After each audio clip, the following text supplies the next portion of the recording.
যারা নিচু মনের মানুষ এরা মানুষের দোষ নিয়ে কথা বলে।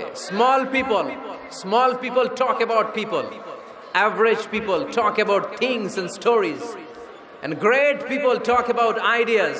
যারা নিচু মনের মানুষ এরা মানুষের দোষ নিয়ে কথা বলে। যারা মাঝারি ধরনের মানুষ এরা এলাকার ঘটনা বিভিন্ন বিষয় নিয়ে কথা বলে। আর যারা বড় মনের মানুষ এরা আইডিয়া নিয়ে কথা বলে।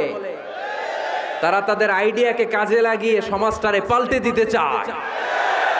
যুগ জামানা পাল্টে দিতে চাই না অনেকজন, এক মানুষই আনতে পারে জাতির জাগরণ। এক মানুষই বিপদকালে বাঁচায় কাফেলায়, ক্ষুদ্র ডিঙ্গি বাঁচায় জাহাজ অসীম দরিয়ায়। এজন্য নিজেকে শুধরাতে হবে। ওয়ালা তালমিজু আনফুসাকুম, অন্যের দোষ খোঁজো না, নিজের দোষ খোঁজো।